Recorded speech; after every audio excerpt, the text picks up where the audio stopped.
prepared. I thought it was all set. We had confirmed it a couple of days ago, and I just don't know what to tell you. I apologize for it. I could tell you next week I got Joshua Shapiro, Crystal Skulls expert, on the 25th coming up. It's scheduled. And on the 11th, I've talked to Dolan, and Robert Dolan. He's going to come on. All I can say is I'm really sorry. I wasn't prepared for him not coming, showing up. I don't know what to do. I'd appreciate it if somebody would call in and we can talk. I'm not one for talking on my own. It's really a bummer. The last show was excellent with Stan Deo. I really enjoyed it. Lorian puts out a good show each week. People in the chat room are talking about that Kesh Foundation. And that's something else. I haven't heard much about it lately.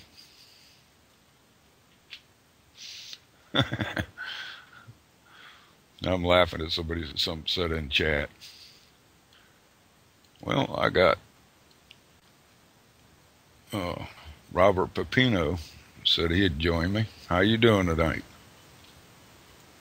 I'm doing wonderful. How are you doing, my friend? Not real good now. Doing better, huh? And we've been joined by Hijacker. Oh, darn, we getting a bunch of people join us. Wise and Bird.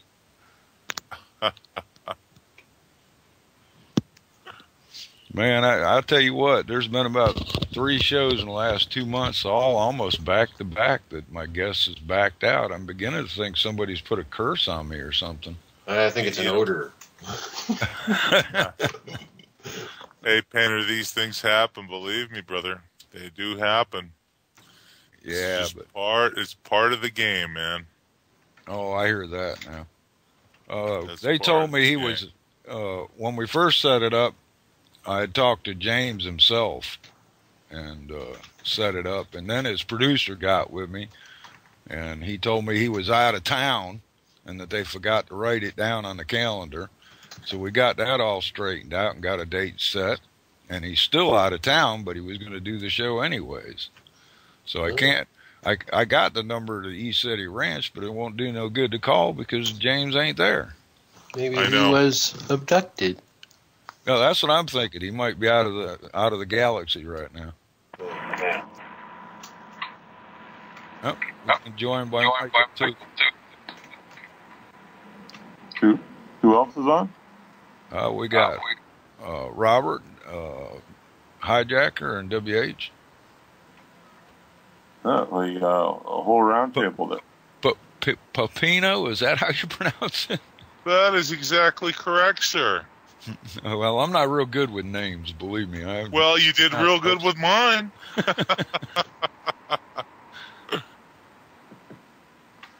Crazy stuff, man. Asteroids coming in all over the planet, huh?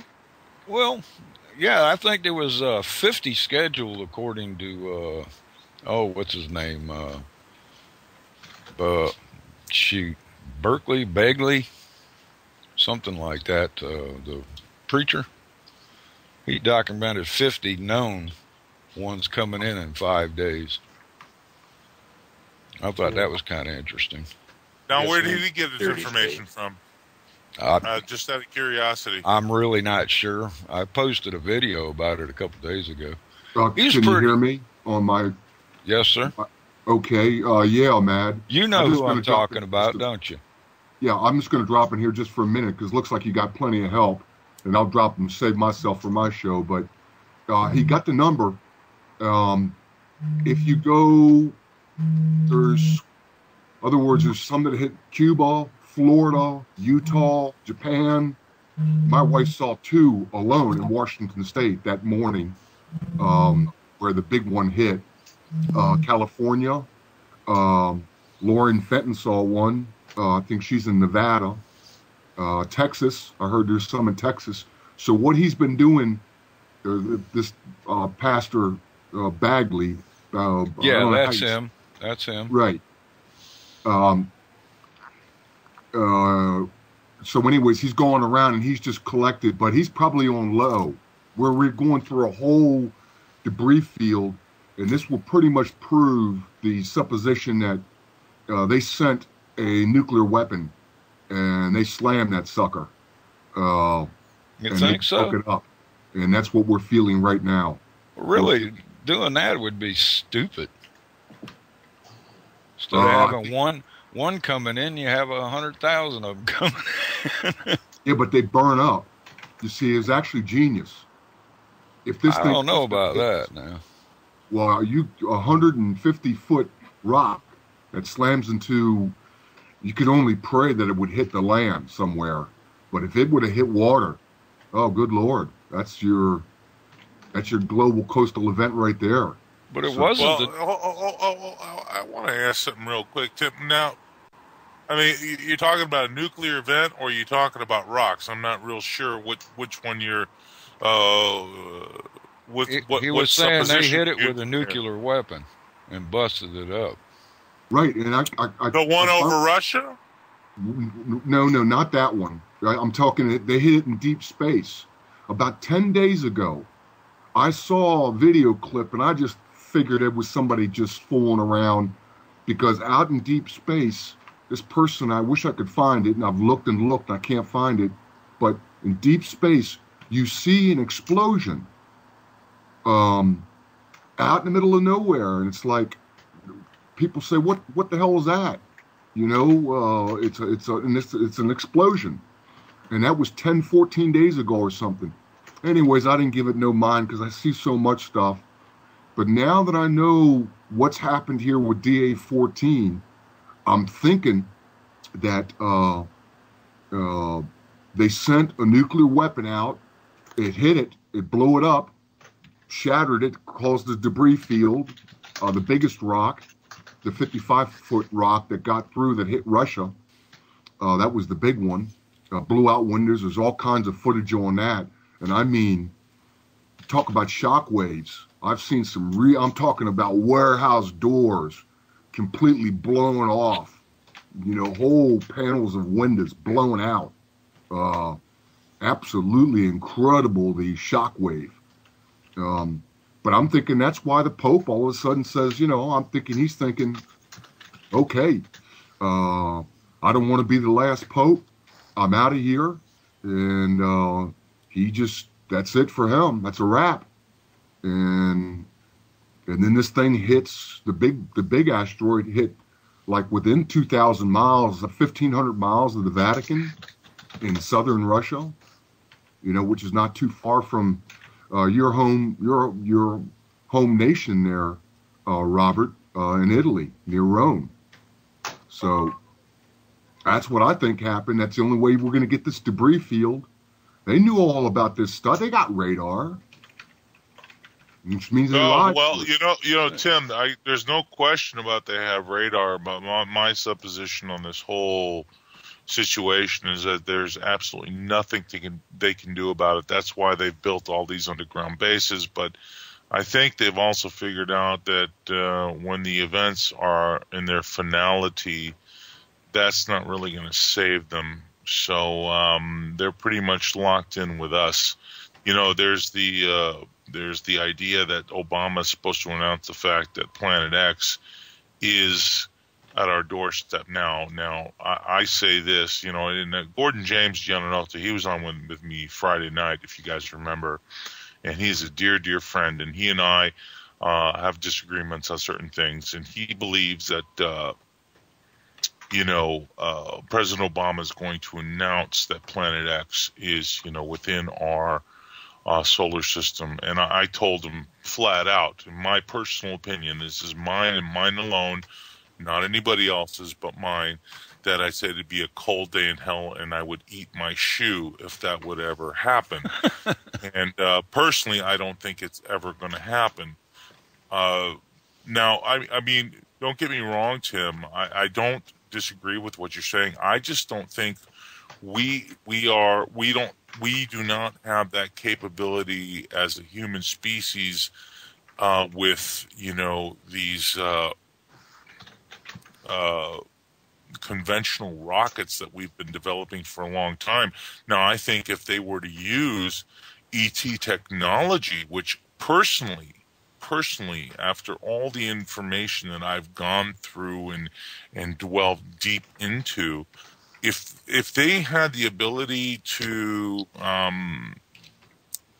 take these asteroids out, why wouldn't they use, you know, anti-gravitic propulsion to do so?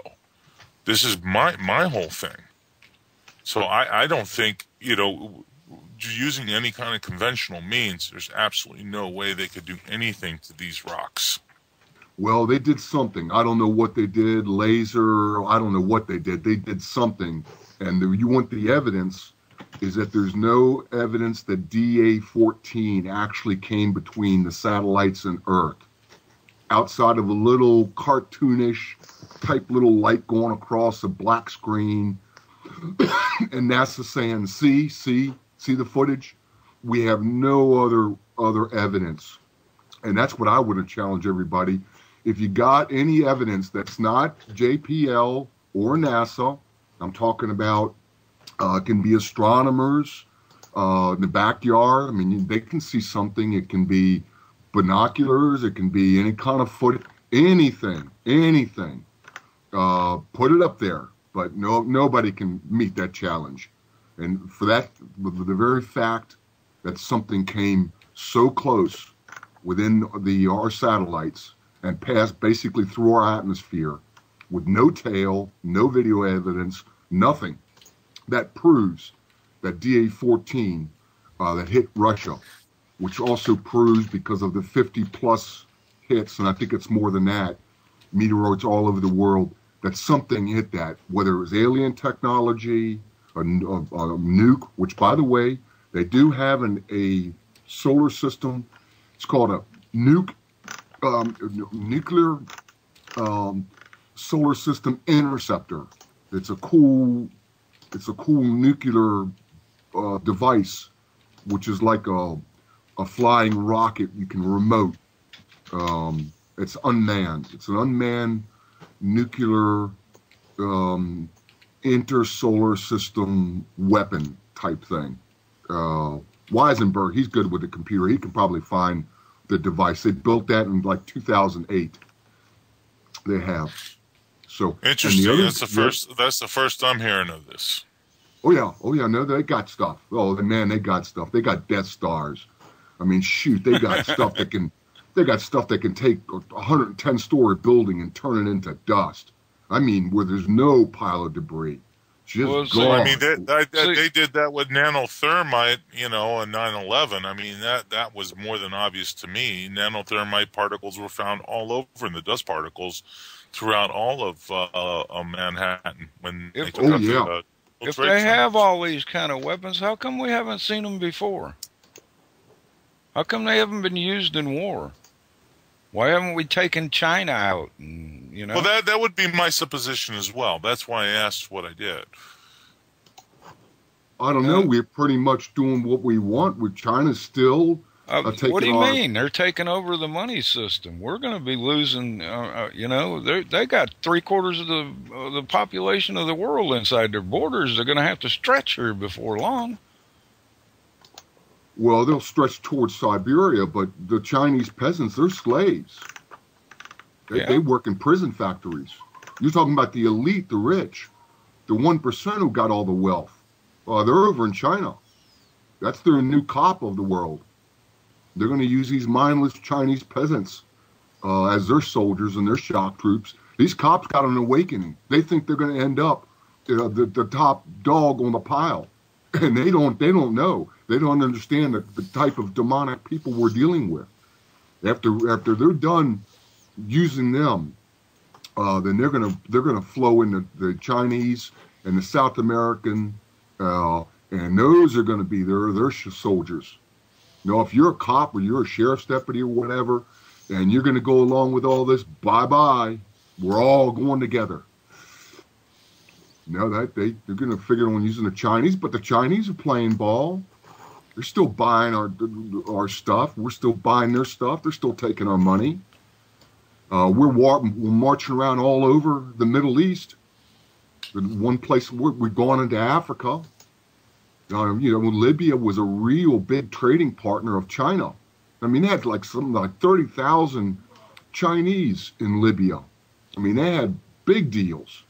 And well, so most what of the happened? trading, you know, Tim, most of the trading partners, like you said, including you know, Eastern countries, but also you have to consider Russia and as well as part of that, because now what China has done is says, look, we're no longer taking dollars, and Russia said the same thing as far as the petrodollar is concerned. So basically, they're cutting us out of the loop. So there's the that's what I say. It's an economic war. Yeah. I mean, right now it's a currency war, and then after currency war, like Gerald Celente says, they take us to real war. And how many wars are we in right now? Mock wars, at least 6. Yeah, no, we're in Africa now. We're in some 30 countries in Africa or whatever. 192 bases worldwide. I mean, it's the absurdity is beyond belief. I mean, who put us in charge of the you know, that we are supposed to be the authoritarian regime to police the rest of the world? It is beyond absurd. It's ridiculous. And well, this is all coming to an end in a very short order anyway. The way I see things unfolding here is as the economy continues to crumble at about 26% unemployment right now, as to date, maybe higher. Don't know. Yeah, no, I don't know. And as far as the thermite on 9/11, yeah, they used thermite. They might have used micro nukes too. A couple planes probably did hit it. It was a trifecta. You know, they probably had controlled demolition, but in the end, somebody with the super weapon showed up and took that building and basically reduced it to dust, except for the iron beams. Well, you can see it for yourself. You just go to George Pataki. He was there at ground zero. Well, no, I mean, I've heard the supposition on that. I really have, and I've watched all the video that's been presented. But Dr. Stephen Jones, I mean, as far as I'm concerned, Tim, I mean, I haven't seen any evidence brought forth to say, look, this is the actual weapon that did this. As far as I'm concerned, the actual weapon that was used was nanothermite in the imploding of those buildings. I mean, I'm not saying you're wrong. I'm just saying this is the evidence that I've seen.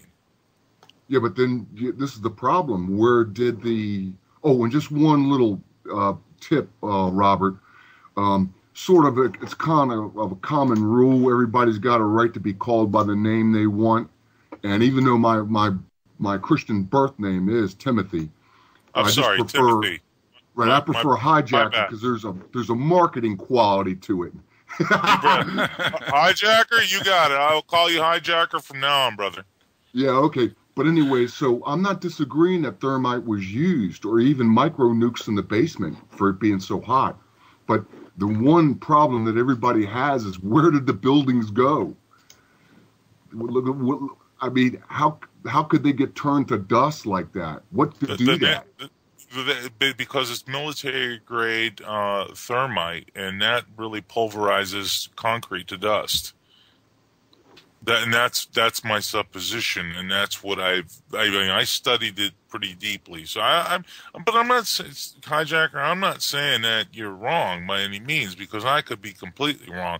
I'm just going by evidence that's been presented by everybody who's been involved in the alternative part of this. Right. Well, is there any other footage of military grade thermite being used? as far as I know, that is the only time I've seen military-grade thermite used that has been captured on such a large amount of footage.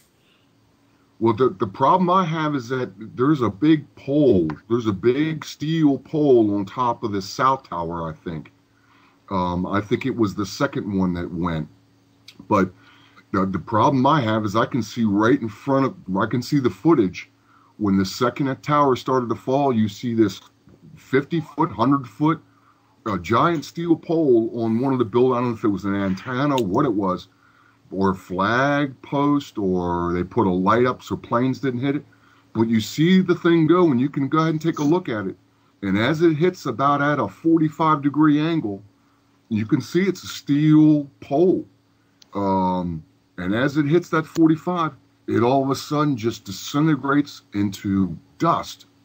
It loses its shape, and it turns into dust. I mean, incredible. Well, Hijacker, let me ask you this, because you and I probably agree on this. There is absolutely no way a plane hit the Pentagon. You and I probably absolutely agree on this. I think there is no way a plane hit it. Yeah, no, there's no question in my mind. It was absolutely a missile that hit that building. The question is, I don't think they used any kind of thermite. I think they used just conventional explosives to put that hole into the side of the building. What's your take on that, Hijacker? I think Terrell's right. I think that they not only had a bomb inside, but they fired upwards of 3 missiles. I think that's what happened. But I know no plane hit that. Look, I grew up in Arlington, Virginia. It's the greater D.C. area. I lived literally probably 25 or 30 blocks. Kensington Avenue. If somebody wants to Google it, look up Kensington Avenue or Kensington Street. Not sure if Avenue or Street. And you can see how far that road, that street is from the Pentagon. So, and I remember as a kid, they had these big giant cameras. I'm talking about, they looked like, this is like 30 years ago when I grew up, 30, 40 years ago. These cameras look like the old NBC type TV cameras. Huge things. Yeah, I remember. Yeah, of course. Yeah. Of course. And they had them all over the Pentagon. Looking every different direction, the parking lot. I even knew not to go near that parking lot because as a delinquent, I knew I'd get caught. So, anyways, they got footage of that. Last year, I had interviewed Scott Walter, who'd done the analysis of the Pentagon, and he swears up and down it was a plane. But I've seen there's just too much evidence that it wasn't. But you know what? If you know what, Panner, if you look at the latest missiles that they have, I mean, if it's because it's moving so fast. I've seen a, and they have wings. They have wings. So if you're seeing a streak, it would almost appear to be a plane. Yeah, the cruise missile. I've seen a video that was leaked just not too long ago of a cruise missile hitting it. That's right. It looked real. Now, I didn't take the video down and study it, but just looking at it.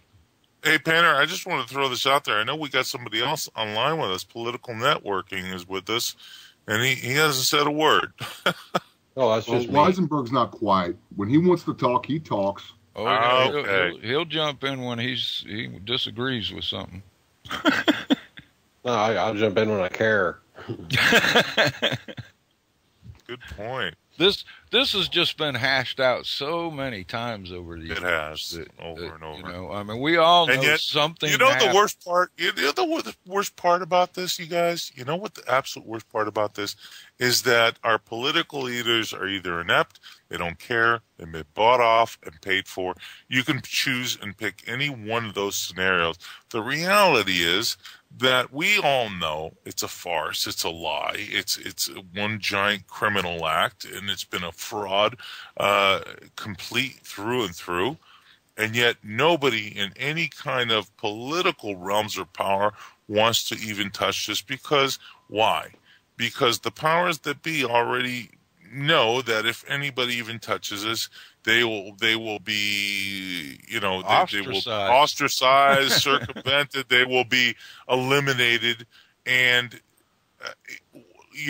our voice should speak the loudest in all of this, and yet it has been closed down. And here we find ourselves now in the eventuality of losing our Second Amendment, and God knows they're doing the same whatever thing with else. That. They're doing the same thing with that. Everybody, 90% of the people don't want guns taken away, but yet they're still trying to do it, and they're keeping it under wraps that people don't want this happening. They're not letting that out in the open. All they're doing is putting out the bad stuff. Well, they're definitely using the fear. Last year, more people were beat to death with baseball bats and hammers than were guns. Did you guys? You know what? You just reminded me of something that I just watched today, and I know this is going to sound really stupid, but did you guys ever see that movie, The Warriors? I think it was made in 1979. Yeah. Remember that movie? Mm-hmm. And I was watching this today, and you got all these gang members, correlating to one area. We have the power. We're going to take over, and we'll take it over block by block. And what does this one guy do from one of the factions of the gangs? He pulls out a gun and shoots the guy who's trying to pull everybody together. That sounds exactly like who is in charge of the government, of the monetary system. Well, you have a bunch of criminals. Okay, all fighting for the faction of their own agendas. And any time that it doesn't fundamentally go together for the overall agenda, these people are eliminated. And that's what it reminded me of today. We'll see. A street gang at any level is still a street gang. There's going to be always somebody fighting to be the top dog. But it doesn't really change whether it is the government, right, or whether it's a street gang. It's exactly it's the still same. A street gang. Exactly. And I found the correlation, the comparison to that. And I was like looking at that, going, "My God, whoever directed this," and I couldn't remember who, but he definitely had something going on upstairs. Well, that's like I said, it's a street gang's a street gang, and there's always going to be somebody trying to parlay for being the one in power, and I think that's what's going on right now. You got Obama up there who wants to be a dictator, but the powers that be don't want him to be. So. Well, if this prosecution goes through for his trying to supersede the Senate through his implementation of certain parties without enacting Congress's approval for his placement of certain people, he will be impeached. So we'll see how far it goes. So far, it's been just talk, pretty much. I don't think he'll be impeached. No real indictment has gone down. Well, if they do, and I think they are going to have to eventually go to martial law as things heat up, whatever's going to creating it. But the easiest path to martial law, if you really stop and think about it, would be something like an impeachment through the Senate, and then he plays ball and he goes, "No, hell no, I will not go," and then the military has to step in, and that would probably satisfy, all the people who are against Obama, which, I believe our military should have stepped in already. That's what I'm talking about. But that's what I'm talking about. They've been trying to get us to start a civil war. That's a definite excuse to lock down the country. And if we take up arms. And they've been trying their damnedest for the last few years, throwing everything out at us. They threw the race war thing out at us.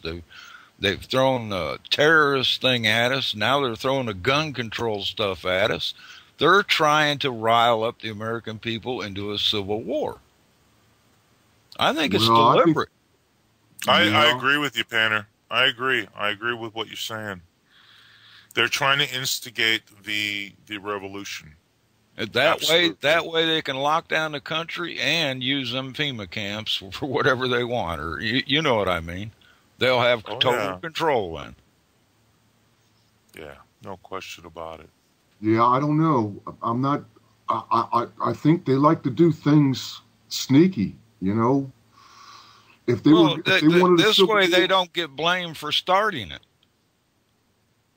Well, look, they definitely use the law to their advantage. I mean, that's why these,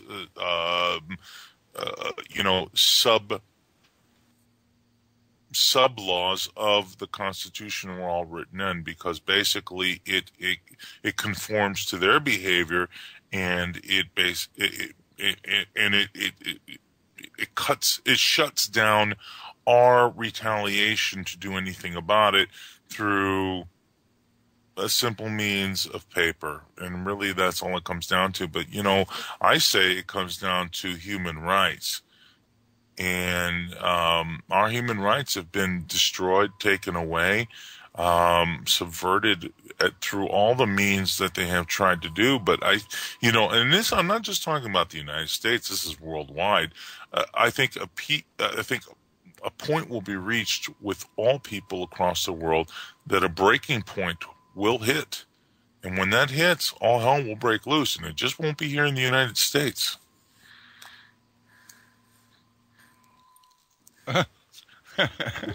Well, Robert, I did want to agree with you on one thing, that they probably did use thermite on 9/11, but I think they used a lot of stuff. I think it was a trifecta effect. And you know what, Hijacker, you could be absolutely right. I just haven't seen that evidence clearly. But, that's all I'm saying, brother. Yeah, but the big news is this DA-14, how they lied to us.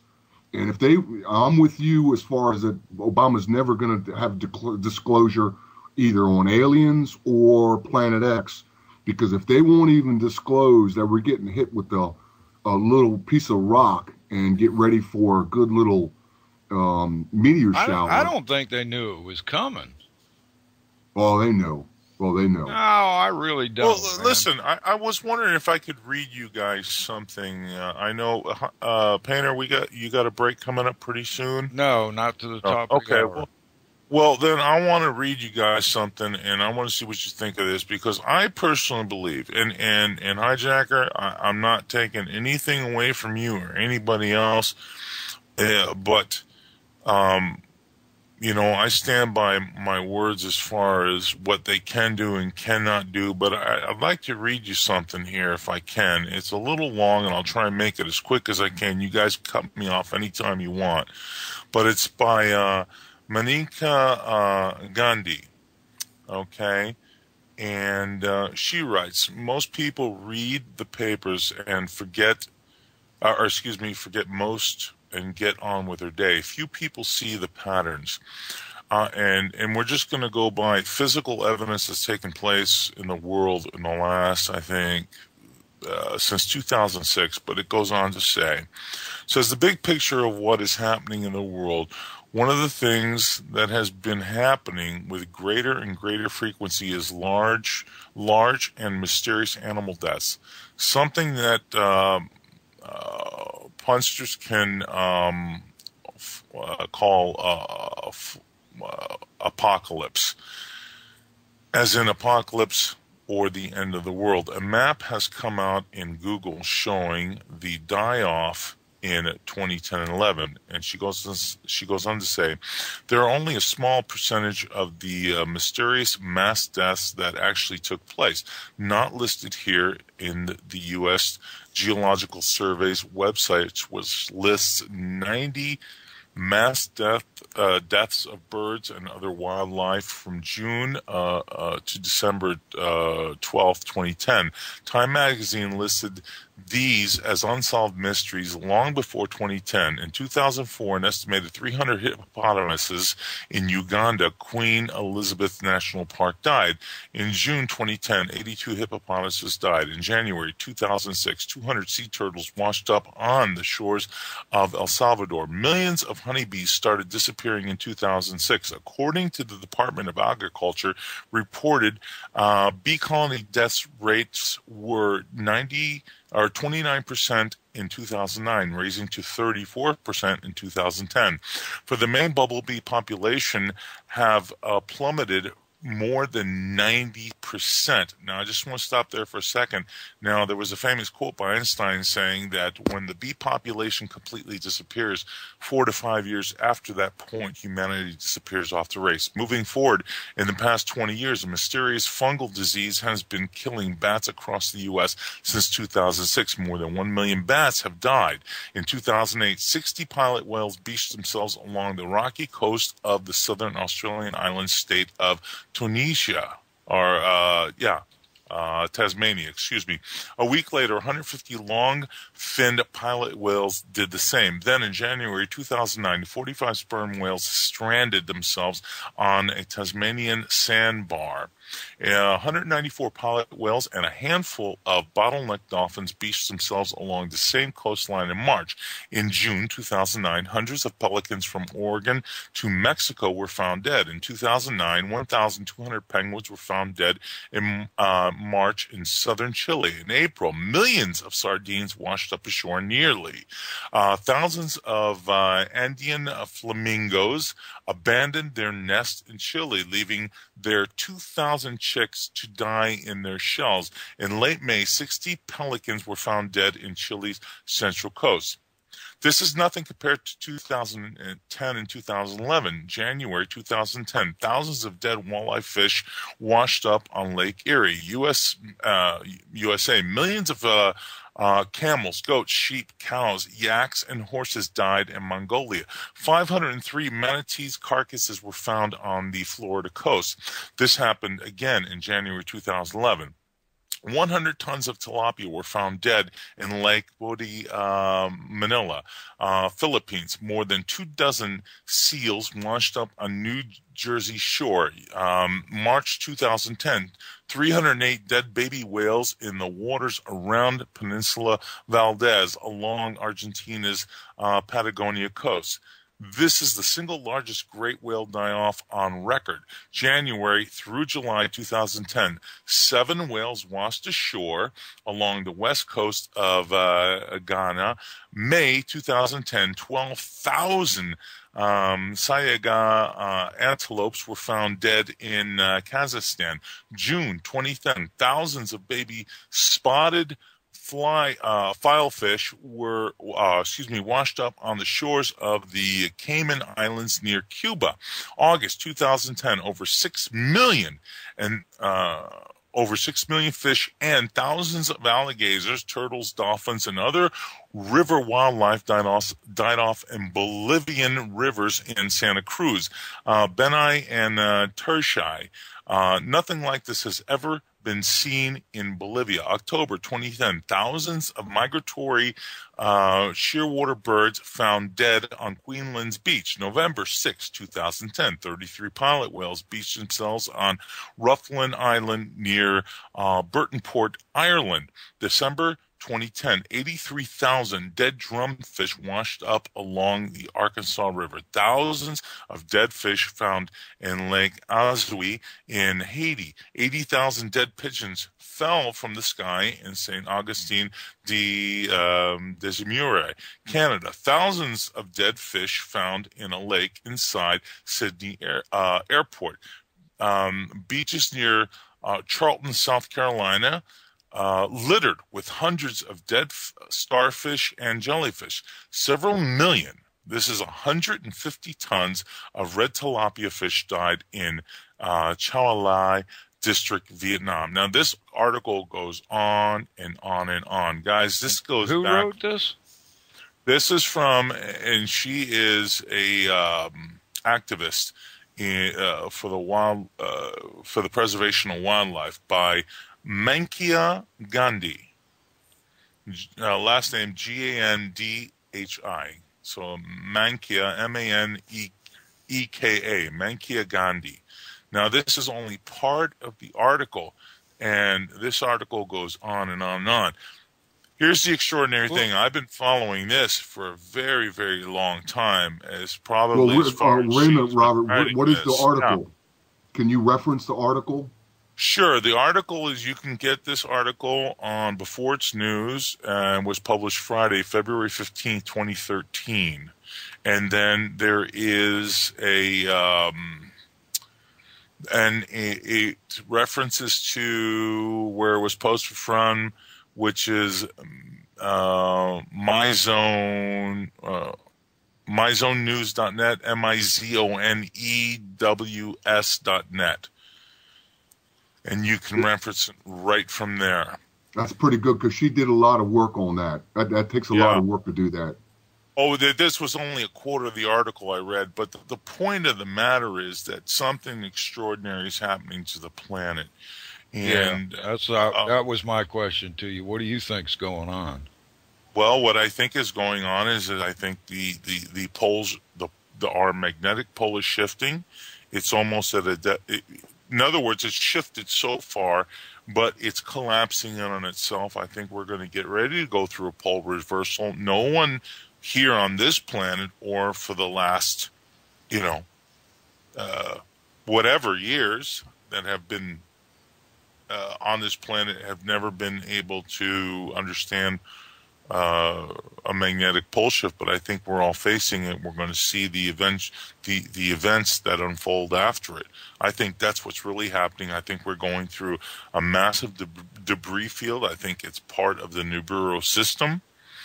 I think the sun. I think a lot of things are involved. It's not just one scenario. I think there's multiple things happening at the same time. I mean, when have any of us ever experienced or even read about these kind of asteroids events in our lifetimes or other people's lifetimes in the last 500 years or 1,000 years?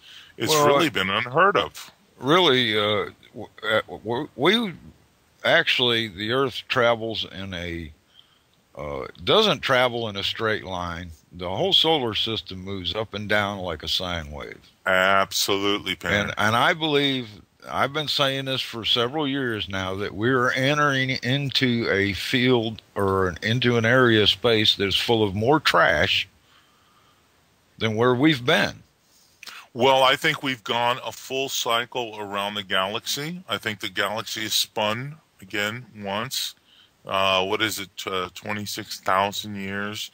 Or there's so many numbers out there, 26 million years, 26,000 years. Yeah. But we've come to a full one rotational spin, and we are in the exact location once again of where this debris all exists. And believe it or not, near Stonehenge is another little monument that predicts asteroids coming in at this time. I can't remember the name of it, but I had talked to, it was either Frank Joseph or Fritz Zimmerman about it a few months back. And it actually predicts that it comes in every 12,000 years, and that's pretty much the cycle that we're running. Painter, I will say this, that I think all our ancestors,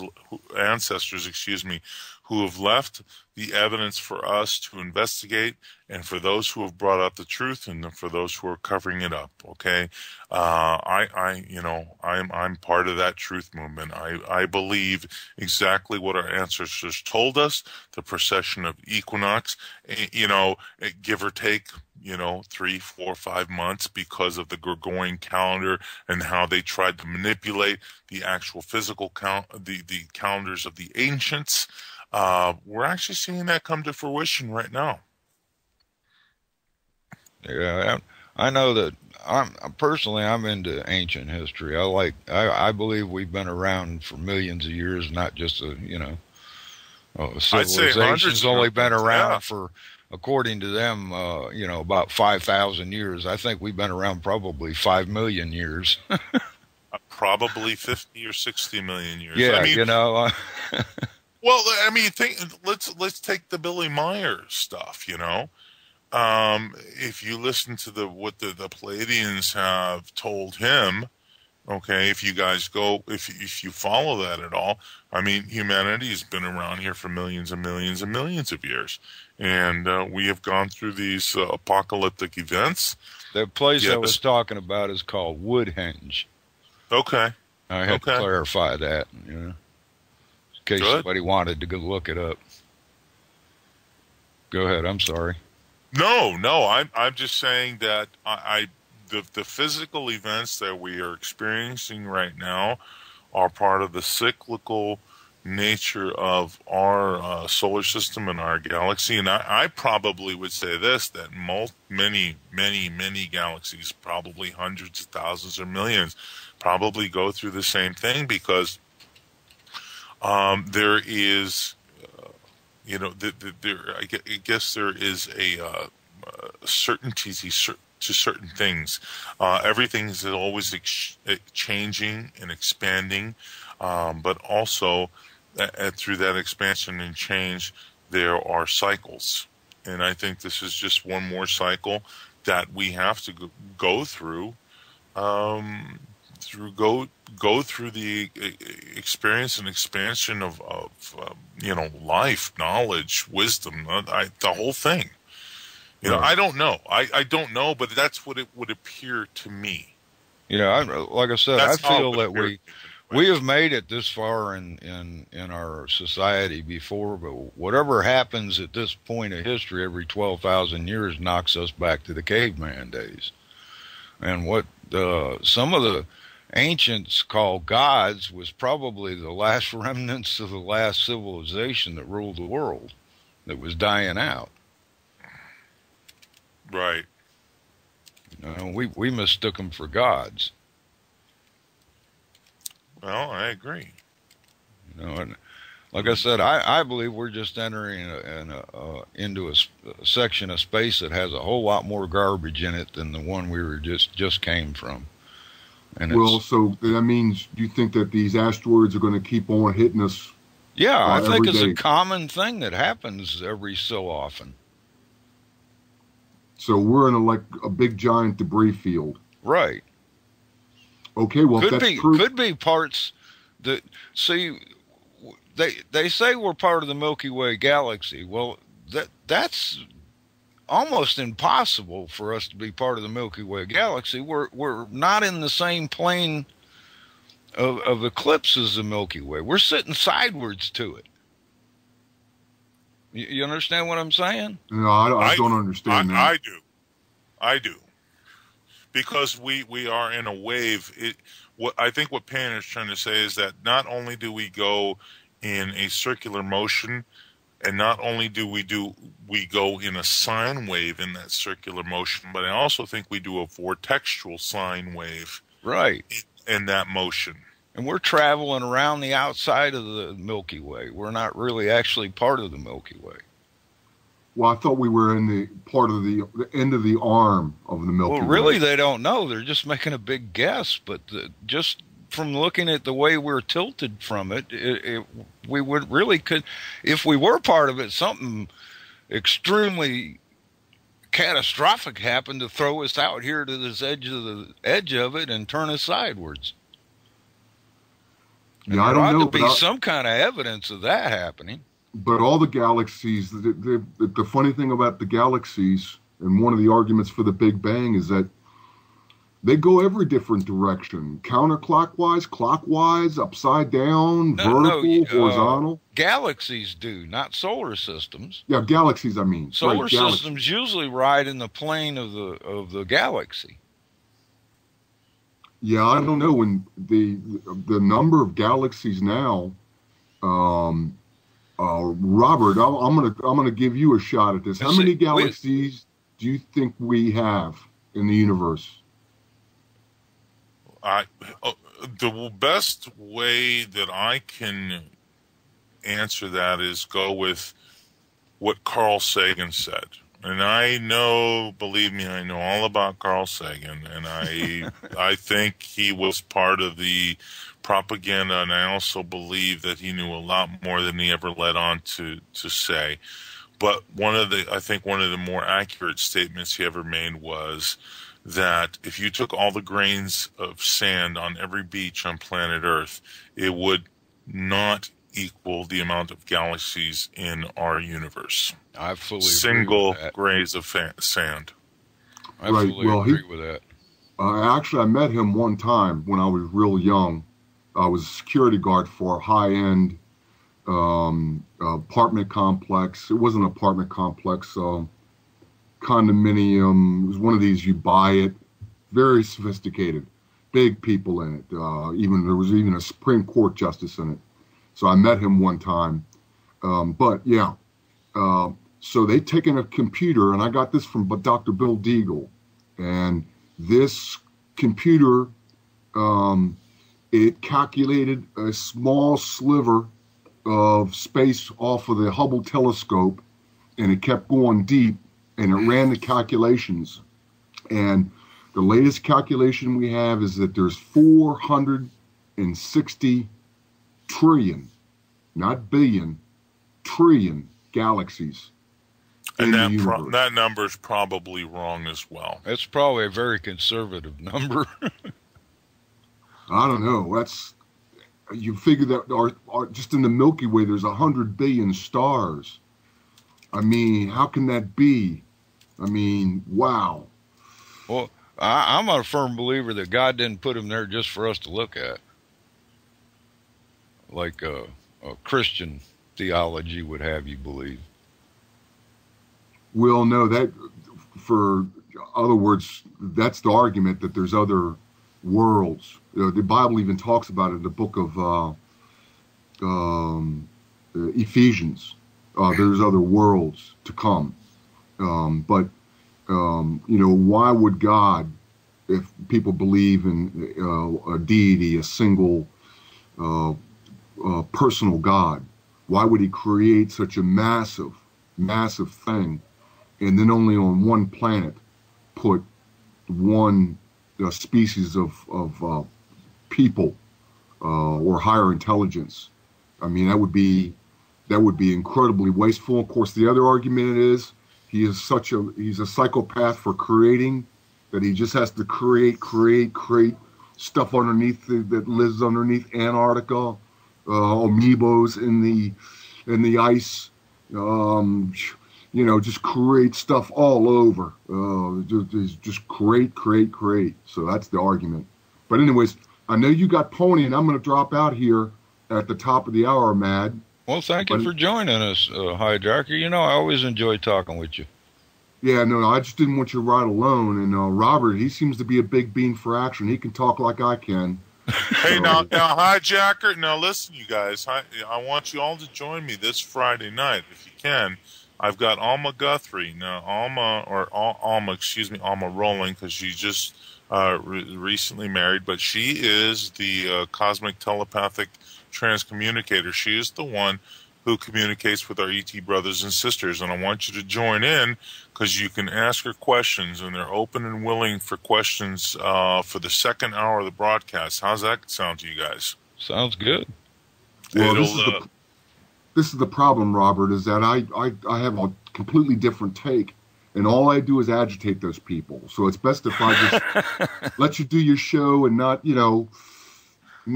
put somebody on the spot and just. Well, no, what I'm trying to tell you, Hijacker, is that if you ask them a question, they will answer it best to their ability for you.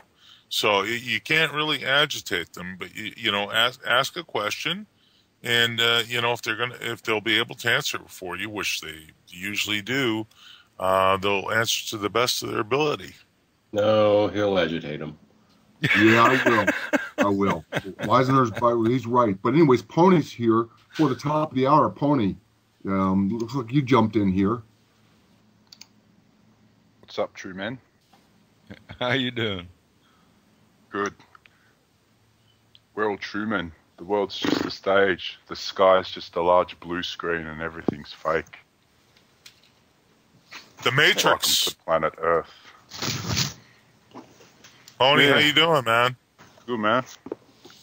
Hey, hijacker, you got to check out the gravity tractor. Read up on that. There's your missing link right there. Okay, so where did you put the link? Oh, I haven't yet. It's the missing link. Oh, I don't know. They probably have that technology. I don't doubt anything anymore. I mean, I think they got, Well, this is it, man. This is what Caroline Rosen said.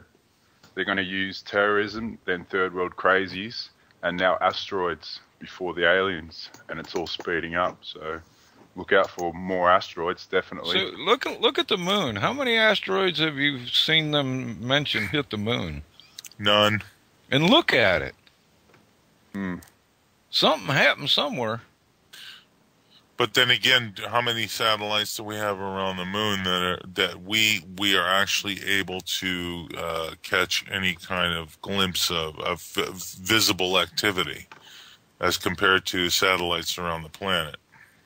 I still think we would have seen one or two hit the moon recently. well, It just seems odd to me. In fact, we ought to turn the YouTubers onto this one. Anybody who can find a plume on the moon where an asteroid just slammed into it, because if the Earth has been hit 50 times, maybe the moon's got hit. So well, hijacker. Here's an article for you. Then, just to follow along what you're saying. It says over 15 years, scientists have used data gathering by U.S. satellites of natural fireball events in Earth's atmosphere, but no more.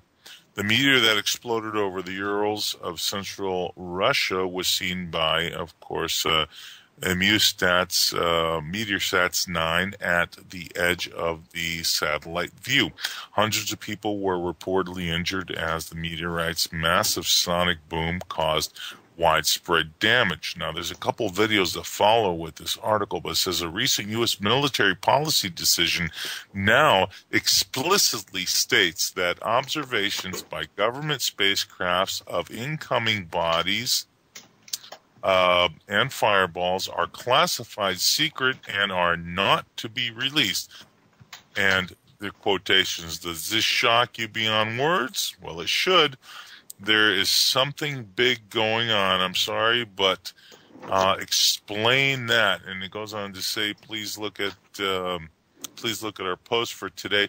And the post, it actually comes from wewillblowyourmind.blog.po.uk. But it says, please look at our spots from today and this week for fireballs seen all around the world. Saudi Arabia, Florida, Germany, Netherlands, UK, West Coast America, Cuba, Russia, Japan, all this week. And then scientists decided they wanted to study some of these. And it says, nope, sorry, can't do it.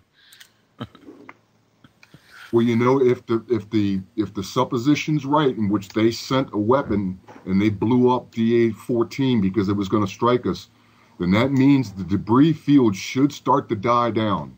If you think about hitting a big rock like that with the if they blew it up, what did we watch pass us? Nothing. That was too small, though. That was too small, in my opinion. Was it? If they've ever been talking about something the size of a half of a football field, what exploded over Russia, they said was the size of a bus. No, it was 55 feet. I got the stats on it from Scientific. They got it down. It was equivalent to 500 kiloton nuclear weapon, which would be 30 Hiroshimas going off. They got the size of it, how fast it was traveling.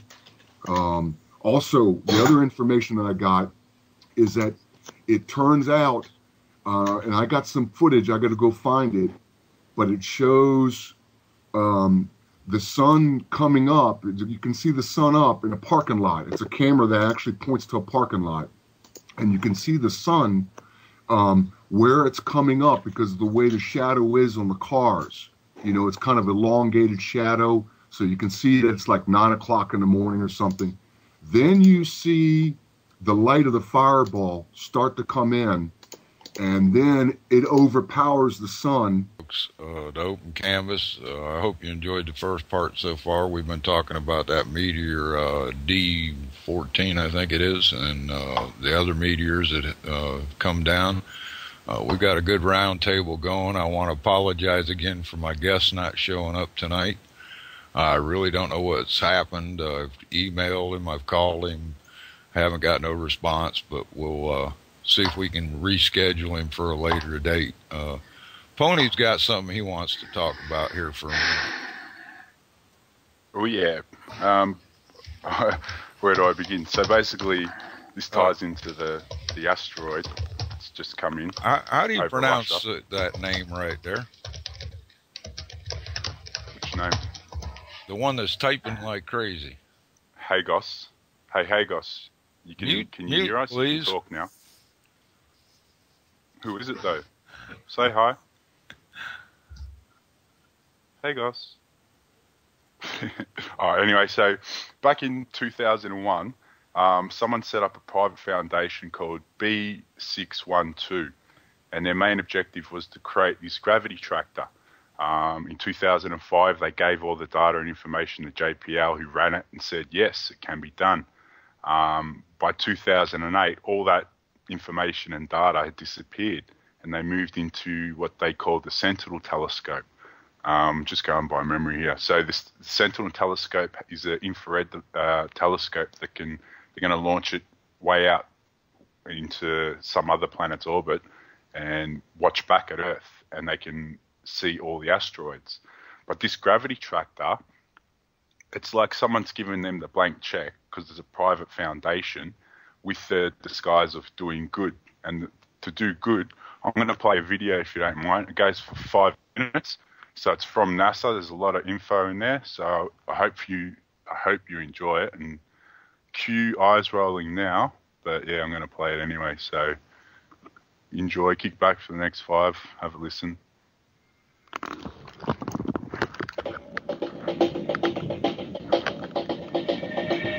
Of all the proposals to stop Armageddon, the most effective one may be a contraption called a gravity tractor.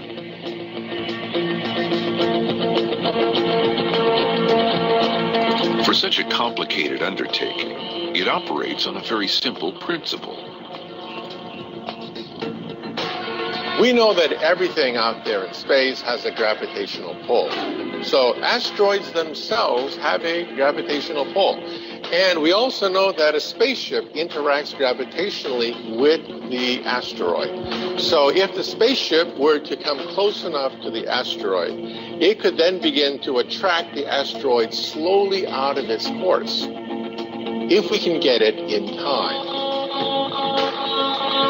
Developed by the B612 Foundation, named after the asteroid in the literary classic The Little Prince, the gravity tractor is gaining popularity due to the efforts of its chief advocates, 2 former astronauts, Ed Lu and Rusty Schweikert. The gravity tractor is a very weak deflection concept, but it's very precise. And so we don't recommend using it for what we call the primary deflection. That is, to make the asteroid miss the Earth. But once you've done that with a kinetic impact, which is a very imprecise maneuver, then you come in with the gravitational tractor and you make a very precision adjustment on what you've done with the primary deflection. The gravity tractor is one of the very few asteroid deflection mechanisms that is in any way realistic.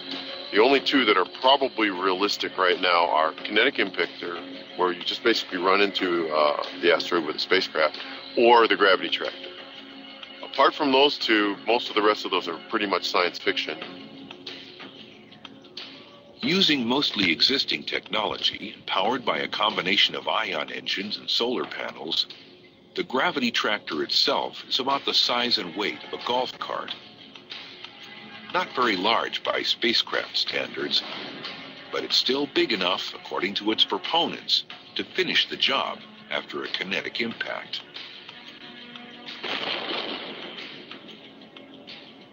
This asteroid is spinning around an axis or tumbling, whatever, and I come up with the gravity tractor and I basically park here. I want to pull it in that direction.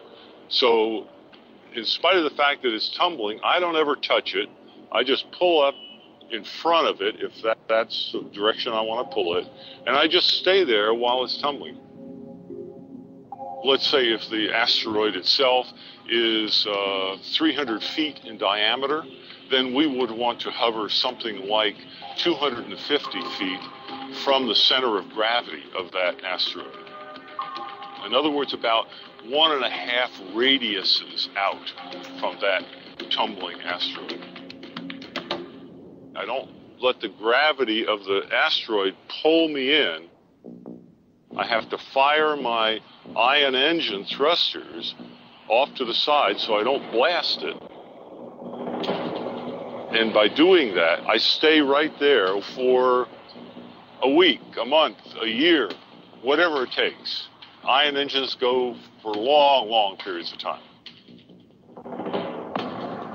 And now, because I have a radio transponder in my gravity tractor, the Earth can track me very precisely, and I know exactly the change in the orbit that I've made to the asteroid itself. You're reshaping the solar system without ever touching anything. That ability to make controlled, precise movements is the gravity tractor's chief asset. What you need to do is make sure that after you've deflected any asteroid, that it doesn't come back and hit you at a later point. What a gravity tractor allows you to do is to measure precisely exactly where it's going and to make tiny corrections to it so that you are very certain that it is not going to come back and hit you. Despite this advantage, the gravity tractor's major drawback is its very small force. Maybe too small to make a difference on a really big asteroid. The gravity tractor takes a long time and a small asteroid to be effective.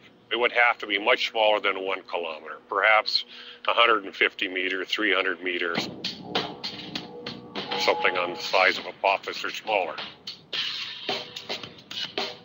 If we're talking about a need for a larger asteroid and we don't have as much time to devote to it, then gravity tractor is probably not the method of choice. But it turns out that the expected time between when you find that an asteroid impact is possible and when the actual impact is going to happen is many decades. So most of the time you have time to use such a thing. By the time we get hit by something that big, we're going to have technology we can't even imagine now. So there'll be something else, and not the gravity tractor. But if we had to do it now, we could do it. The point is that we can protect the Earth right now from asteroid impacts if we do our work. That was posted in 2009, I believe. So, yeah, that was it. That was from NASA's own mouth. I know we can't trust them. I remember hearing that. I'd like everybody to go around, each one of you and mention it. We've got several more people join us, by the way. Well, if I can, let me throw this out, Painter, real quick. Data Operations Center for B612 Foundation. Real quick, Data Operations Center.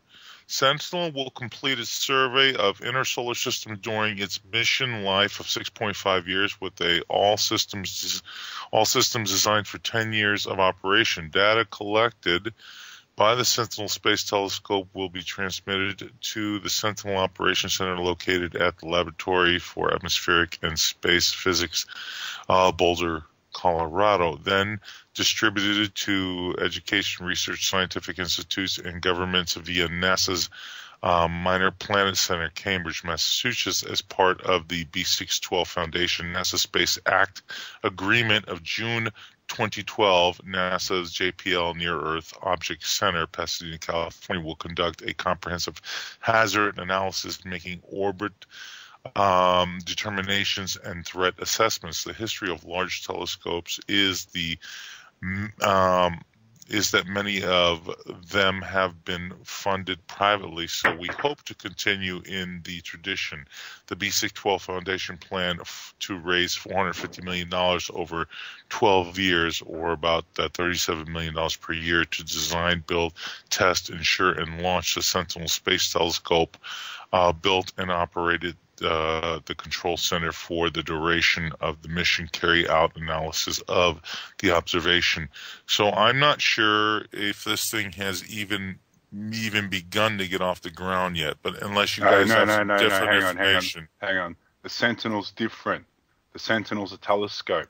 What I just played is called the gravity tractor. He's talking about a gravity tractor that was first mentioned by one of the astronauts. I can't remember his name.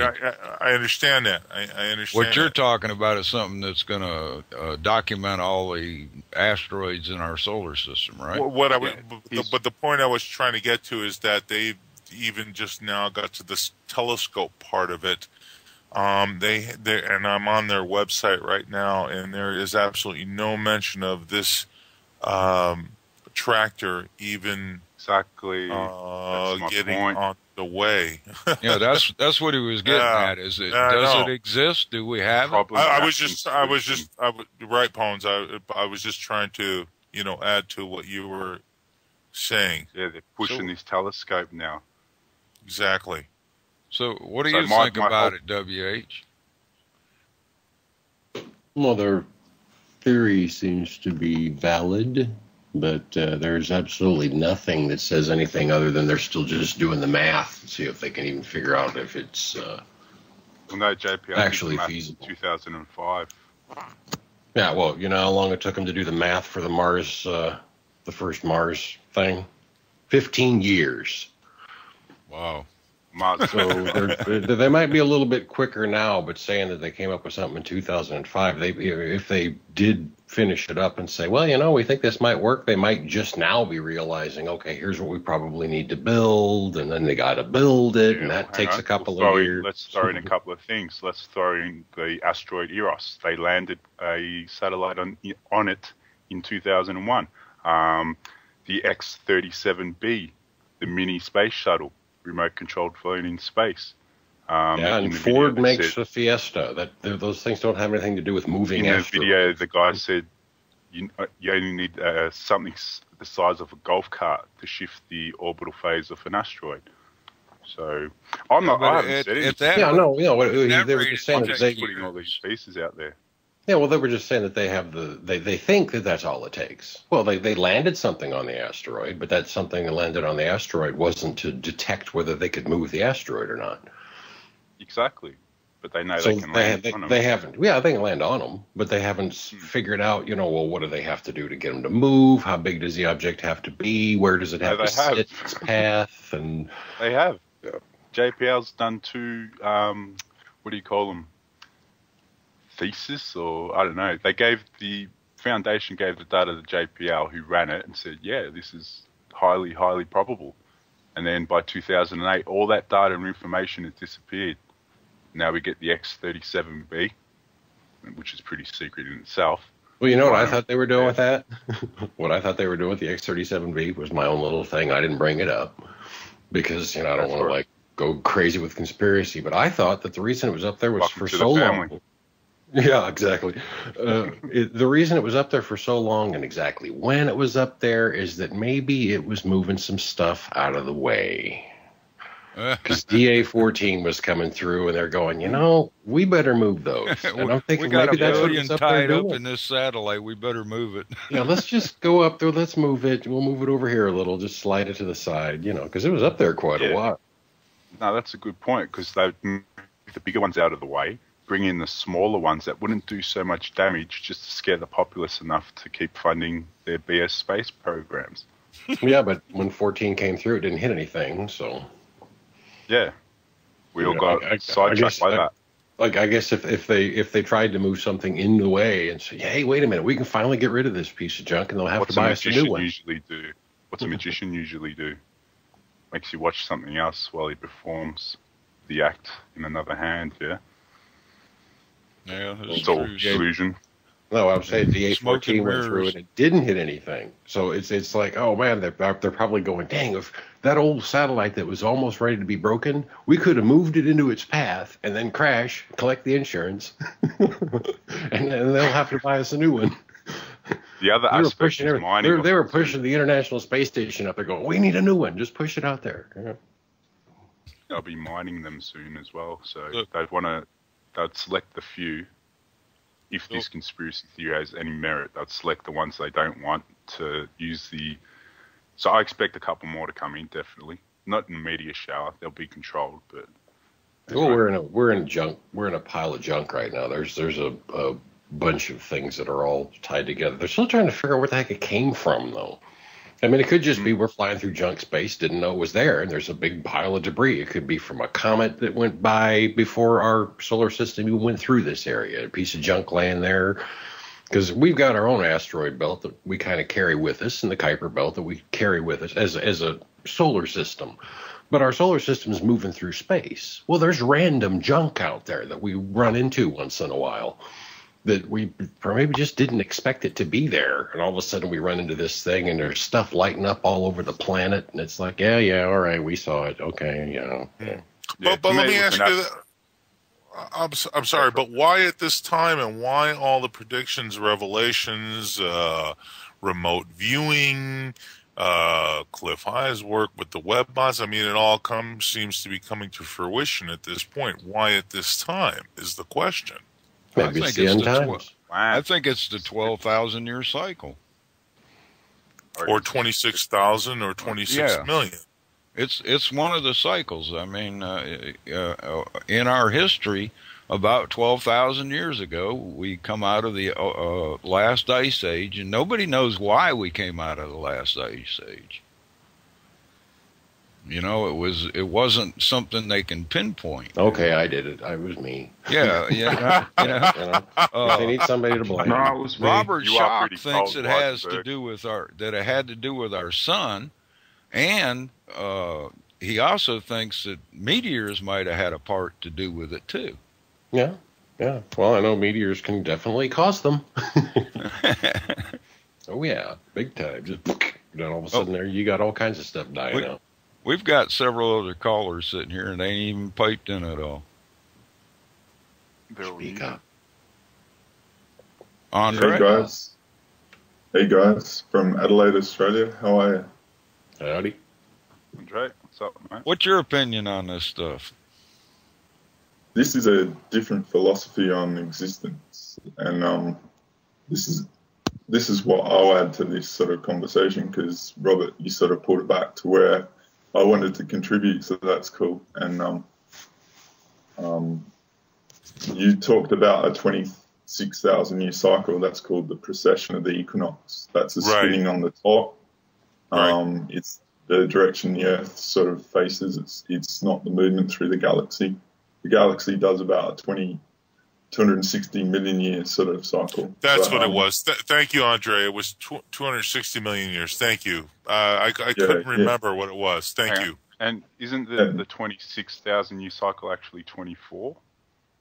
But anyway. I mean, 2,000 years or, I didn't want to get too buried on the detail of that, but it's just a different name. Walter Crottenden is the good teacher on that. He also talks about... Not 2 million years between friends. Yeah.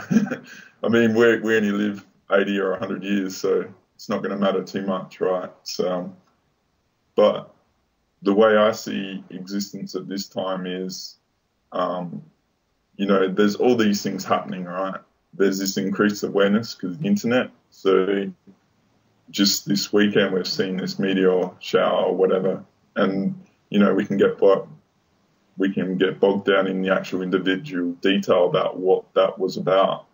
But for me, it's a case of, if I'm in a state of fear and I have that energy and I'm looking to, say, grapple onto any opportunity to feel fear, then I'll look at the skies and say, oh my God, I'm this insignificant being, and, you know, I'm scared of an asteroid coming and hitting me now. You know what I mean?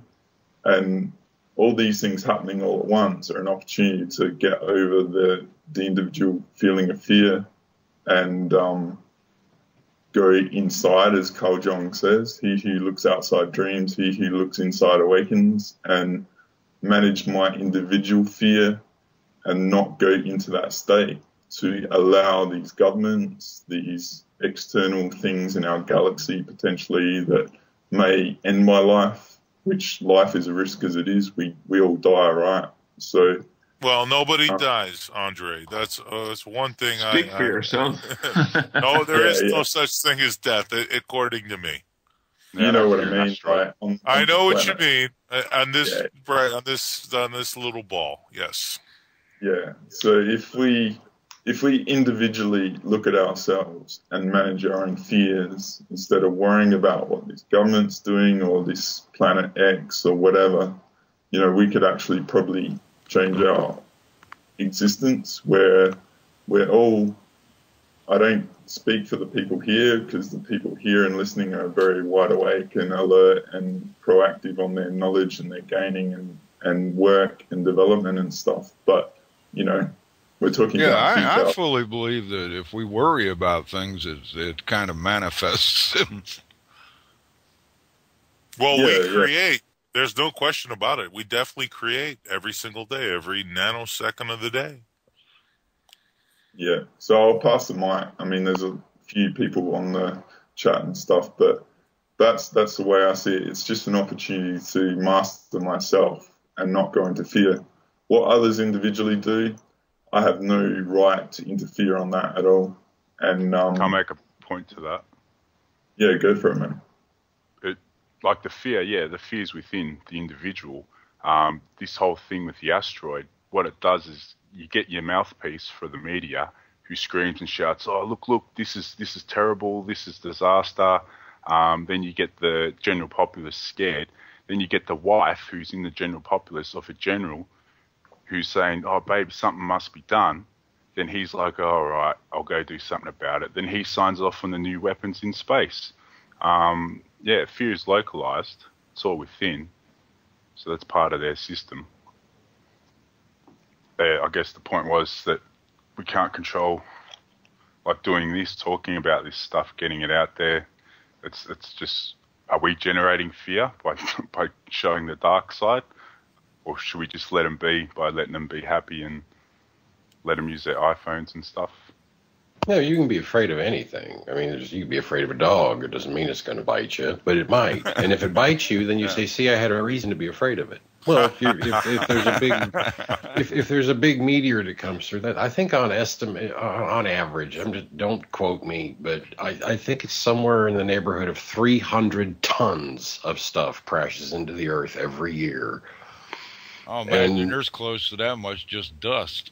Yeah, there's just tons of it. We get big ones, little ones, things that never get reported. But when something that size, the thing that went through by Russia, when something that big hits, it actually does some damage, and it actually affects people. There's people with apparently the default reaction to a humongous explosion is to go turn your dash cam on in Russia, so they can quickly upload it to YouTube. So you got all kinds of this. Well, that right there is like, well, okay, it's not unheard of, but yeah, it did. It scared a lot of people. So then everybody looks up, and every single meteor that goes through the sky, regardless of what it is suddenly death from above. Well, let me ask you this. Let me ask you this. I mean, I actually, not just you, but everybody, to that degree.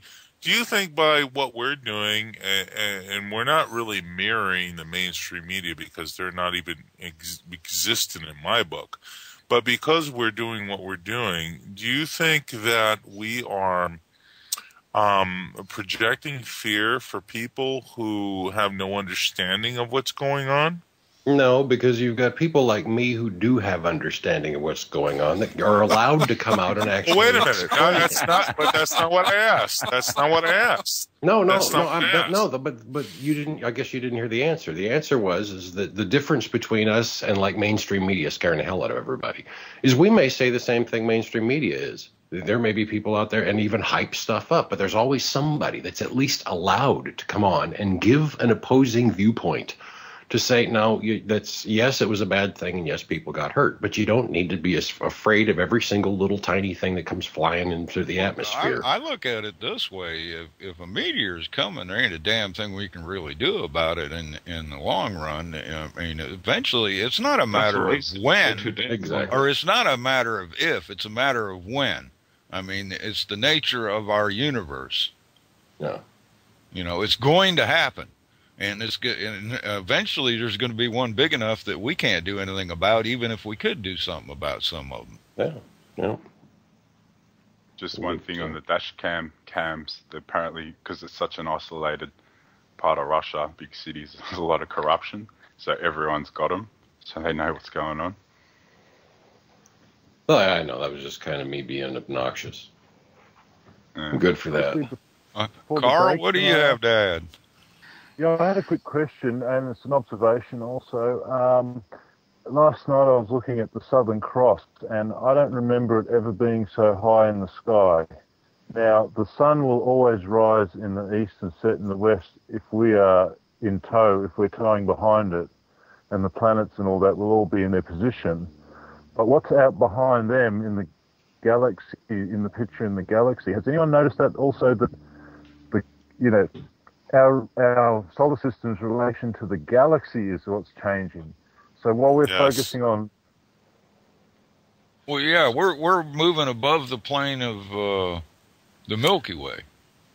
The sun rising 2 minutes behind or earlier, not in the right spot. Everything is off. No question about it.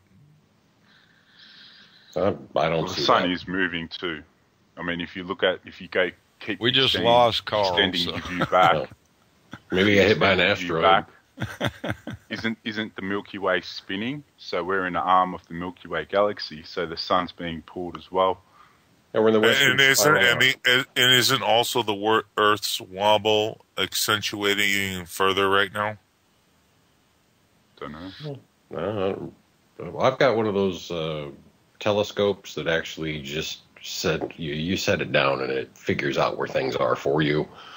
You don't really have to do anything to it. You just lay it out someplace and push a button, and it figures out where everything's supposed to be. And I can find anything. I can say, where is Venus? And it knows what time it is, and it'll point to where Venus is. Well, provided it's above me. Otherwise, I'm likely pointing down to the ground. But I have not had a single thing. Does it take photos? I guess it could, if I hooked a camera up to it. But it's one of those that's got the telescope. No, it's the one that's got the what they even call the thing. Basically it's called a go-to. It's a go-to. You just set it down and it figures out where it is and all this, and then figures out where the stars are. And you can push it, just punch in some stuff and say, well, I want Venus. And there's certain, you push in a couple of numbers and it will automatically move itself and point at Venus, or it'll point at a specific star, or North Star, or whatever, and I haven't seen it not find anything that it's supposed to find. If the Earth was off, or not that if the Earth was off in its tilt, then those stars would have moved in the sky, and I wouldn't be able to find them. I want that telescope. Hey, they're called next stars. They're all over the place. They're not even that expensive. Oh, I know. So what's your take on this? Myself? Yes, sir. Misha. Well, I was listening for the last 45 minutes, so I don't know what aspect you want me to. Oh, just about the incoming doom from asteroids and stuff that we've been talking about. Oh yeah, we're already dead. We're already dead? Cool.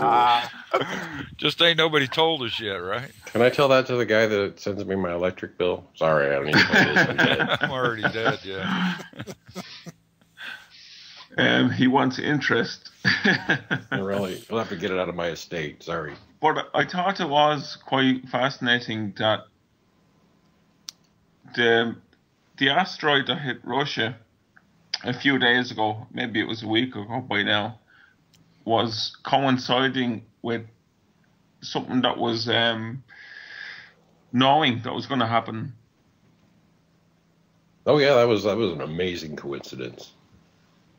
I mean, if you wanted to add up the coincidenceness, in Russia, 1908, I think it was, the whole Tunguska kind of a thing. That was the last time I read a recorded signature, as it was. Anyway, I wanted to kind of map out and do the whole statistics and probability thing. So let's say 1908 was the first, not the first, but just one that was measured. And 105 years later, the same day, we were told to look up in the sky, and this certain other asteroid was meant to fly across. We got this that slammed into Russia. Talk about an amazing coincidence. No, it isn't. Here's a little one. What was the name of the main place that was struck? Sheroblinsk Oblast? Yeah, Oblast? Circle Blunk or something, 40, I think. Had a number on the end of it, I think. The last word is called Oblast. Overblast. Oh, cool. Well, we've been joined by Justin, too. What's your take, Justin? Oh, I've been working all day, so I haven't really had time to research it. I was just curious, have we come to a conclusion yet? The asteroid actually hit Russia or not? Not really. That's what I thought, because I haven't seen any proof myself. Somebody else said that it wasn't a coincidence that there was two asteroids in the one day. I'm just waiting for the explanation of the non-coincidence. Well, I just find it funny that some people, start putting together, all these correlations that, the Pope has suddenly announced, blah, blah, blah, his resignation. Well, if you look through a few articles, the Pope has been ill for a while. Even his own brother admitted it. Pope? Yes. Yeah, no one's talking about the Pope here, mate. I think he's talking about the other shows that have been on recently talking about I wonder if there's another coincidence that was put up. Is it a coincidence that his lightning struck the Vatican? Is it a coincidence that how many times a year does it do that? Probably every time it storms. I mean, it does it does a couple of times a week strike the Empire State Building. Yeah. I mean, that's not when something's sticking up that high in the air and it's got a lightning rod on it, what do you expect? You expect lightning. Yeah, exactly. But no, it's a sign. Maybe it is a sign. If it's a sign and it's and it says it right there in Revelation. It says if it was a sign, it would have zapped him in the ass. Yeah, exactly. Yeah. Apparently, it hit him in the eye. I think. But. Well, what? You guys got that eye that went bad. I think it was just I think that it's like a Cheney thing that's happening to these people. But anyway, what I was trying to say was earlier about the whole coincidental thing about the two asteroids. Is that Mr. Pepino I hear? I'm here, but that wasn't me speaking. Robert, how are you doing? I'm doing well, Justin. That's good. That's good. No, what I was going to ask, I'm sorry, I didn't mean to interrupt anybody. But political, what do you think about this? Maybe the Earth is going through an expansion period. What do you think of that? Expansion. As in growth. That has nothing to do with the asteroid then. Okay, we're off the asteroid. Yeah, no, I mean, do you think that maybe why we're seeing so much volcanic activity, all the sinkholes, that have been reported worldwide? Do you think maybe that is the process that the planet's going through? Well, I think maybe the Earth has just got tired of us screwing things up and is going to fight back now. Well, it's been expanding. If you believe for decades. if you believe the expanding Earth theory, then of course it's expanding constantly. Volcanic one. So but maybe it's going through a growth spurt right now. Yeah, the spurt. Guess we might be going through puberty. Yeah, at any given moment on this planet, there are 24 volcanoes going off. At any time, on average during the day. Right now, there's 22. There's actually less volcanic activity right now than average. So I don't really see how that's an issue. Well, there's a lot more because most of the volcanic activity takes place under the ocean.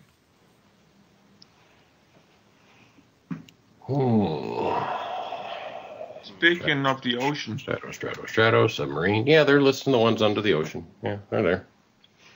There's 22 going off. And normally there's 24. Right now there's 22. So it's actually less than average, less than normal.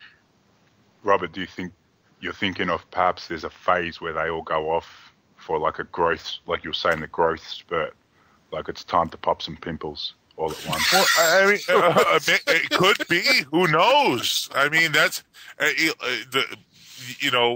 political saying that, at any given time there's 22 to 24 volcanoes going off at any given time, but it seems like the activity that's being reported seems like a whole lot more at this moment. Maybe it's just because it's being reported. But who's reporting it? There's a lot more reporting going on too. There's volcanoes that are going off that we never even knew were going off before, so it gets added into the pile and it makes it look bigger. But that's even been, we're just talking over the last probably 30 or 40 years. The average is like 24, I think, is what it was, either 24 or 26, one or the other. But I'll just pick the lower one, say it's 24. That's fine. It's in the 20s. That's fine. So then you'll have somebody that'll say, well, we got all this volcanic activity. Do you think it has something to do? It's like, well, first of all, you have to quantify that we're having all this extra volcanic activity, and we're not. It's normal. There's nothing abnormal about what's going on. And aren't the earthquakes below average? Yeah, earthquakes have been below average and on a massive decline for the last couple of years. But people say, oh, there's more of them. There's more of them. No, there's not. Between 2010 and 2012, earthquakes cut in half. Well, can we all agree that no asteroid was exploded out there in space by some missile? Oh, now that would be a stupid thing to do. Mm-hmm. That is a last resort. Yeah, let's turn one dangerous falling object into multiple. Yeah, exactly. Even NASA wouldn't do it. And they couldn't catch it. Well, there was a thing they actually reported from Russia. They reported, and we're talking about the fact that their radar didn't pick it up. And the way the Drudge report said, they put it up as the title was the Russian radar failed to detect the asteroid. And the argument that the Russian press gave back to Drudge report for posting that as the title, they said, well, it's kind of hard for us to fail at something that we weren't even trying to do. They don't have asteroid detectors. And I just thought it was funny because they had linked it off of Drudge, and Drudge gets lots of traffic. So this little Russian newspaper article thing or whatever got tons of hits, and it crashed their server. Well, they had to strip all the graphics and everything off of that page so that it would at least load for people. And right at the top of that page, it actually had a little message to Drudge saying, that's kind of a misleading title you gave us there. Thanks a lot. Wow. We've been joined by SJ. Evening, gentlemen. SJ Reynolds. SJ. Excellent to listen to you guys booted around. And, I really dig Art Bell. I have had a chance to listen to stuff I never heard. I wasn't around when he was doing his shows that much. We invited him, but he didn't join us. Well, give him time, man. He's sorting out all that stuff. His 7-year contract, non-competition contract, is over, and he's free to move again. I hope he has the energy to join us, at least once. God, he's such a cool dude in many ways. But the thing about Art is I've been listening to this conversation in 1999, right? And, all throughout. We're caught in a time loop. Yeah, caught in a time loop, and I'm going, the Philadelphia experiment. Well, what it does, except we're different, I got to give us credit, I got to give us credit. We're different. But Art would occasionally have a show where everybody was right on and coming up with really good alternate physics or theory to start explaining an unusual situation like this one. And it was absolutely brilliant. And we are having those more frequently, I'll tell you. We're having a lot of inquiry, a lot of inquiring minds that were hooked up to a fairly excellent library system, right? And then hooked up to the net with the possibilities for searching quickly. You understand what you're saying. You're trying to kind of connect a database from the past to the present. We have the internet now, and information is at just a point of the finger. Bang, there it is. Sort of. Back then. I can do. God, look how quick I found out how many volcanoes are going off right now. It's literally seconds away. Bam, there it was. Yeah. Well, the internet is not perfect. I'm one of those people that can put in a search engine and it goes, there are no results.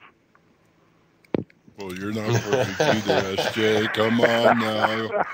Well, that's because you keep typing things only SJ knows. Yeah, it's my secret treasure trove of obscure knowledge, right? Yeah, please. Didn't help me with this one, SJ. I keep running across this when I'm looking up different articles on this asteroid and beliefs and that. Everybody keeps talking about Fatima. I guess I gotta look that up in the dictionary. Fatima, the Fatima prophecies. Yeah. Oh yeah. Fatima. Oh yeah. The prophecies. That was the Virgin Mary kind of a thing. Yeah. And quite a there was quite a boo-ha-ha about the last part of it. It should have been released, I believe, back in the 60s. That was what the understanding was in the predict. It's still a mystery. Many people have speculated about it. Doc, that old-time Father... what was his name? Father... Malachi Martin. Yes, Malachi.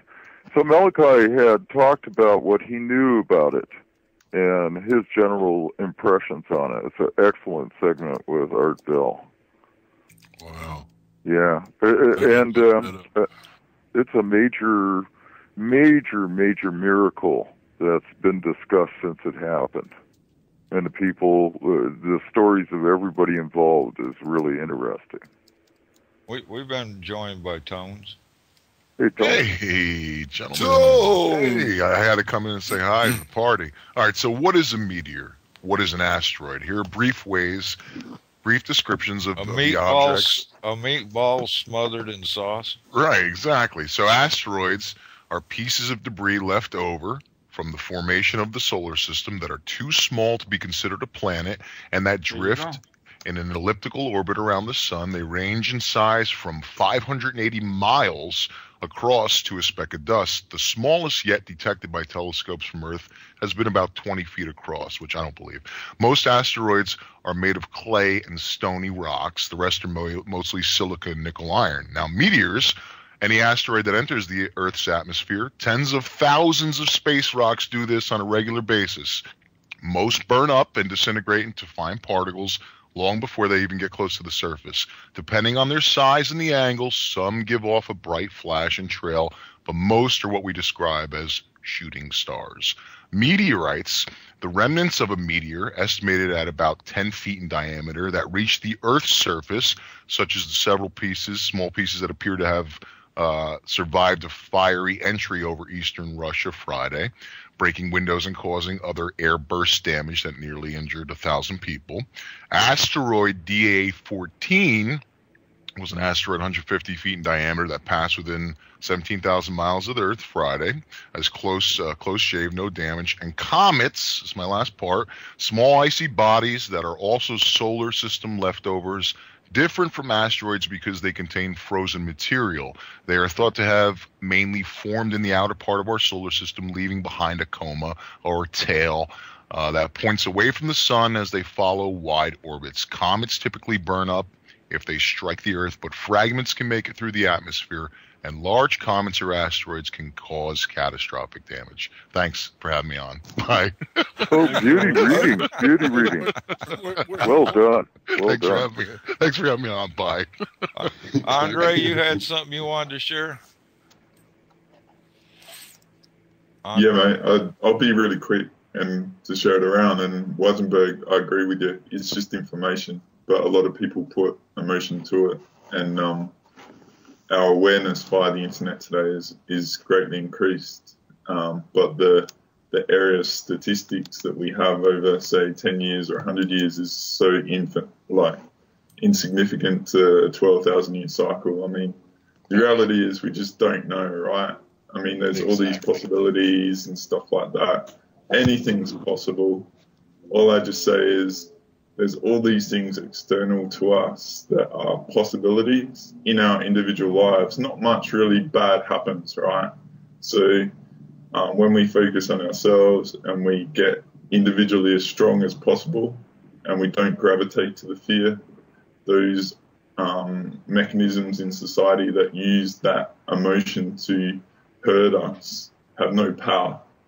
And they're in fear of these things external that make them lose their power. You know, like Standard Oil, gain control of the oil industry and eliminating free energy and stuff like that. So I think there's an opportunity for humanity individually to grow greatly, and these structures of society have just got to go. And that's probably going into what Robert sort of says about the possibilities, because I put out there an Ian Crane lecture where he talks about the Guero tribe and the prophecy, and it's the sun that's actually causing the issue. It's nothing that we can control, so we just have to accept it. But I'll pass it on. I know there's not much time. I was just going to say, Tone sounds so good tonight. The round table the other night, I had to agree with Robert. Give me some of that stuff, talking about an asteroid going into the ocean and getting a bunch of diver Dans going and mining it. And a lot of money in that stuff. A lot of money, dude. Oh, yeah. Think about the one that just went by. DA-14 went by a couple days ago. That's the one that I had been watching. And the one that came over Russia and smashed into that. I've seen estimates saying it was like 10 tons. It was 15 feet across, etc. Well, you see what that one did, at 10 tons and 15 feet across. Well, DA-14 was 150 feet across and weighed 130,000 tons. Imagine if that would have hit. But the big difference is that we're not difference, but the thing I'm trying to say is people are saying, well, they would have known it was there. How did they not know it was there? Well, DA-14 has been out there for eons, and we just first saw it last year about this time of the year. It was just seen last year. We'd never seen it. And it had been out there the whole time. And that was 150 feet across. Right, yeah, 150 feet across, and we just noticed it. So how are we supposed to notice this 10 feet across? I mean, I'm not saying that we can't. It's just that, the odds. I mean, it took us how long to see 14? And, that's the reason it has its name. Especially since there's more people working at a McDonald's usually than there are looking at the sky. Yeah. And then the ones that are actually looking at the sky, you can't look at the whole thing. I mean, it's kind of big. And then they usually don't even realize they're looking at chemtrails. Yeah, or they're talking about their chemtrails and their chemtrails again. No, they're not even understanding that they're chemtrails. Oh, look at the clouds. I'll give you Do you get chemtrails over there too? Yeah. Oh, they're all over the world. I'll give you my 2-minute thesis. Worldwide. We are Truman in the Truman Show. You just said that. The light that fell from the sky when he looks up, that was the meteorite. Now they're going to put this Sentinel telescope into the sky, and this thing will That was one of their damn mind I thought you were control. talking about Phenomenon, Pony.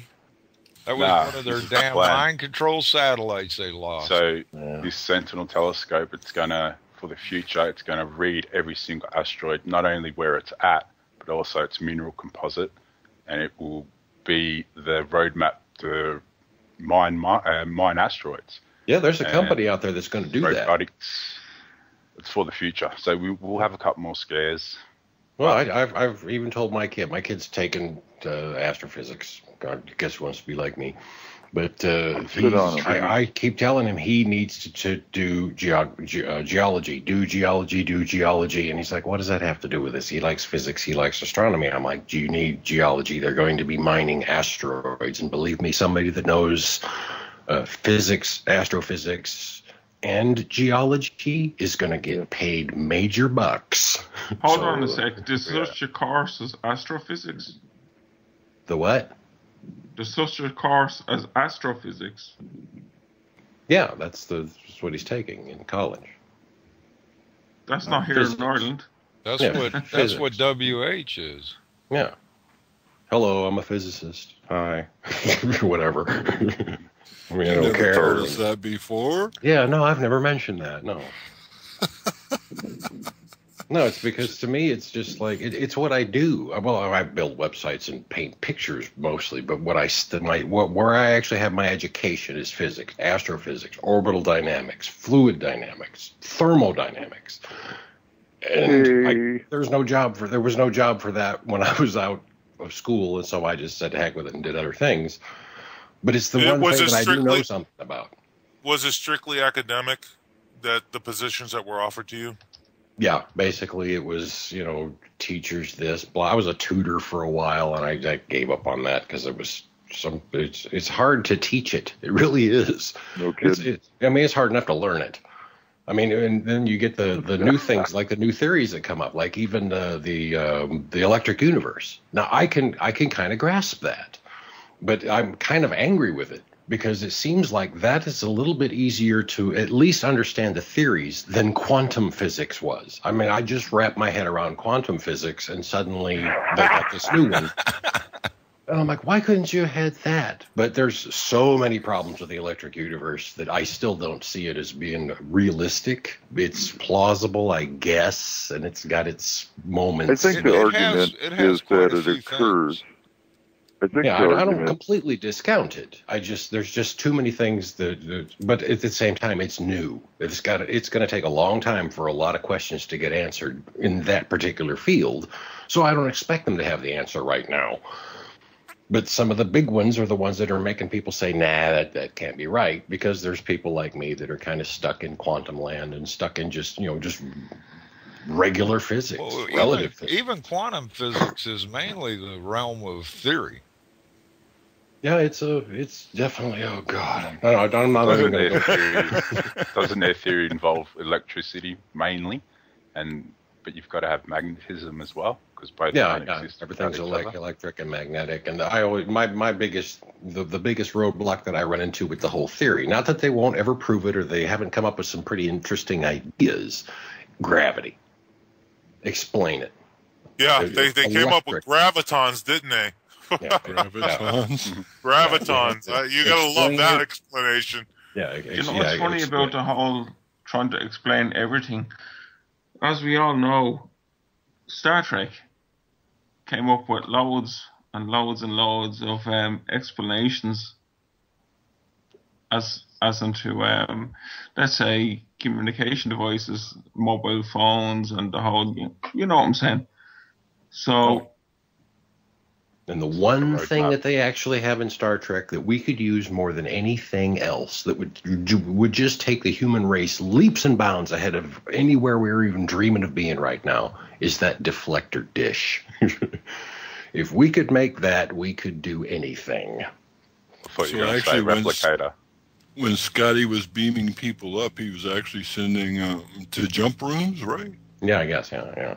But if we had a deflector dish, that would solve so many problems. Because I'm sure we've got the capability of putting some kind of a ship at a very, very fast speed in space. The problem is that if you get up to a certain speed in space, And we're not even talking light speed or anything. We're talking just a couple of 100,000 miles an hour, or even less. A piece of dust hitting a ship at that speed. The dust is standing still, and your ship hits it. It will rip your ship to shreds.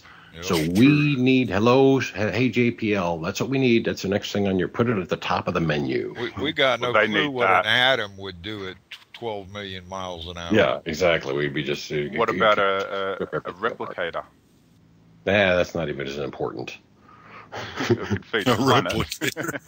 if you get hit with that atom... Didn't Mr. Rich from, what was it, he was retiring from, was it JPL Boeing? I can't remember. He says, if you've seen it on Star Trek, we already have it. We have the ability to bring E.T. home.